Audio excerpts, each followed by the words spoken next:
Hello दोस्तों, property लेन then dot com channel पे आपका स्वागत है। आज का दिन बहुत ही महत्वपूर्ण दिन है। आज का दिन उन लोगों के लिए खुशी का दिन है जिन लोगों ने माहिरा के अलग अलग प्रोजेक्ट्स में इन्वेस्टमेंट की हुई थी। करीब 5,000 ऐसे फ्लैट्स ओनर हैं जिन्होंने माहिरा बिल्डर के अलग अलग प्रोजेक्ट्स में इन्वेस्टमेंट की हुई थी। माहिरा बिल्डर, जैसा कि आपको पता है, गुड़गांव में पिछले दिनों फॉर्जरी डॉक्यूमेंट देने के आरोप में फंस गया था। गवर्नमेंट ने उसके लाइसेंस कैंसिल कर दिया था, उसको ब्लैकलिस्ट कर दिया था। गवर्नमेंट ने उसको ब्लैकलिस्ट से बाहर कर दिया है। उसका लाइसेंस भी जल्दी बहाल करने वाली है। अब बहुत ही जल्दी ये जो प्रोजेक्ट्स लटक गए थे माहिरा के, वो फिर से शुरू होंगे और जो आपका फ्लैट लेने का सपना था वो जरूर पूरा होगा।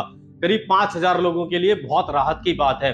माहिरा जो बिल्डर है, उसके गुड़गांव में अफोर्डेबल हाउसिंग प्रोजेक्ट्स थे 5 अलग अलग जगह पर। एक प्रोजेक्ट तो लगभग कंप्लीट होने वाला था, उसका फेज 1, और बाकी अभी कुछ ही टाइम पहले लॉन्च हुए थे, कुछ अंडर कंस्ट्रक्शन थे। आज गुड़गांव की रियल एस्टेट की हिस्ट्री के लिए भी बहुत ही पॉजिटिव दिन है। गवर्नमेंट ने लोगों की परेशानी को देखते हुए बिल्डर को फिर से चांस दिया है कि वो दोबारा से प्रोजेक्ट्स को शुरू करे और लोगों को घर बना के दे। बट इसके साथ साथ गवर्नमेंट ने कुछ शर्तें भी रखी हैं, हम वो शर्तें भी जानेंगे। उसके प्रोजेक्ट्स कहां कहां पर हैं, माहिरा बिल्डर के प्रोजेक्ट कहां कहां पर है, हम वो भी जानेंगे। और ये पूरी प्रोसेस किस तरह से हुई है और किस तरह से फैसला लिया गया उसके बारे में भी जानेंगे। दोस्तों, जितना आपको सिंपल ये लग रहा है उतना सिंपल है नहीं। गवर्नमेंट ने सिर्फ लोगों की परेशानी को देखते हुए ये फैसला नहीं लिया, इसके पीछे एक बहुत बड़ी पॉलिटिकल प्रोसेस भी हुई है। बट उस पॉलिटिकल प्रोसेस में हम बात नहीं करेंगे, उसमें मैं नहीं जाऊंगा, ना मैं उस पर डिस्कस करूंगा। बट ऐसी पॉलिटिक्स से अगर आम आदमी का फायदा होता है तो ऐसी पॉलिटिक्स होनी चाहिए। अब मैं आपको ये बता देता हूँ गवर्नमेंट ने किन क्लॉज के साथ माहिरा बिल्डर को दोबारा से प्रोजेक्ट स्टार्ट करने के लिए ऑर्डर दिया है या निर्देश दिए हैं।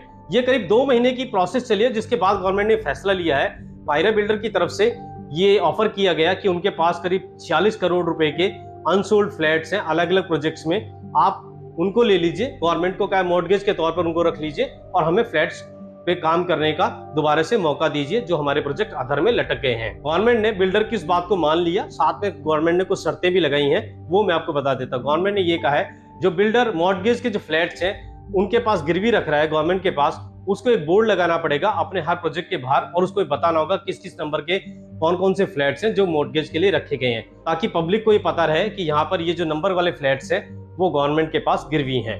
दूसरी, गवर्नमेंट ने ये शर्त लगाई है कि आपको जो प्रोजेक्ट्स हैं अपने जब पूरे करेंगे तो आपको कंस्ट्रक्शन लिंक प्लान के अकॉर्डिंग लोगों से पैसा लेना होगा। अभी तक बिल्डर कभी भी पैसे की डिमांड कर देता था, जिस वजह से लोगों को भी काफी परेशानी हो रही थी। अब गवर्नमेंट ने उस पर एक क्लॉज लगा दिया है, जैसे जैसे आप कंस्ट्रक्शन करेंगे वैसे वैसे आप बायर से पेमेंट ले सकते हैं।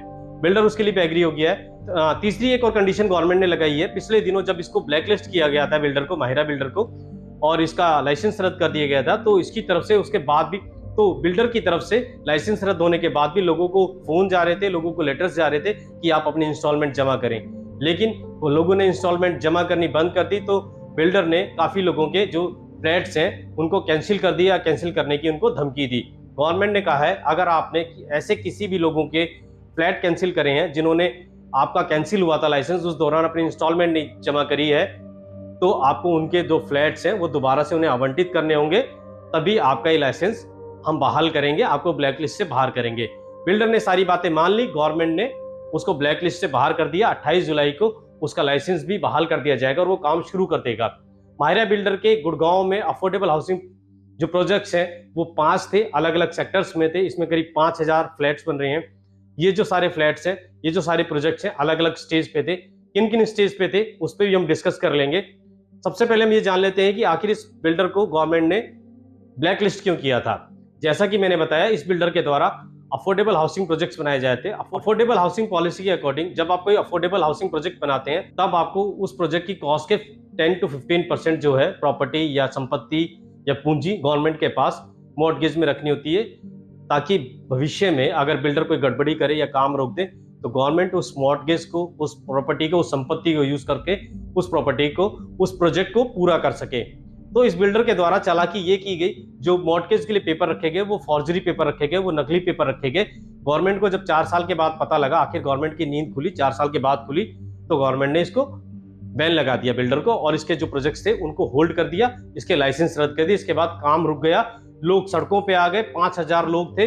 गुड़गांव रियल एस्टेट को एक बड़ा डेंट लग गया। लोग डरने लगे अफोर्डेबल में अप्लाई करते हुए कि अब क्या होगा। एक एक साथ 5-5 प्रोजेक्ट जो है बिल्कुल रुक गए हैं। बिल्डर ने इतना बड़ा धोखा कर दिया है। गवर्नमेंट को भी ये बात समझ में आई कि गुड़गांव के रियल एस्टेट पे एक बड़ा डेंट लग सकता है, तो गवर्नमेंट ने सारी सिचुएशन को समझते हुए बड़ी कंसल्टेशन करी, बिल्डर के साथ मीटिंग करी, फाइनली इन कंक्लूजन पे पहुंची जो मैंने आपको बताया है कि गवर्नमेंट ने उसको ब्लैकलिस्ट से बाहर कर दिया और वो प्रोजेक्ट्स पे काम करना शुरू कर देगा। दोस्तों, ये इतना आसान भी नहीं है जितना आसान आपको लग रहा है या जितना आसान आपको बताया जाएगा। कुछ लोग कहेंगे प्रो पीपल गवर्नमेंट है, प्रो गवर्नमेंट है, लोगों के लिए लोग कितना अच्छा फैसला लिया है, किस लिए फैसले लिया है। दरअसल इस फैसले के पीछे एक कोई दूसरी वजह है, बड़ी पॉलिटिकल वजह है, हम उसमें नहीं जाएंगे। पर्दे के पीछे 2 महीने तक पूरी प्रोसेस चली है और इसको ब्लैकलिस्ट से बाहर किया गया है। इसके बाद इसकी जो मीटिंग्स हुई हैं उसका एक लेटर जारी किया है गवर्नमेंट की तरफ से।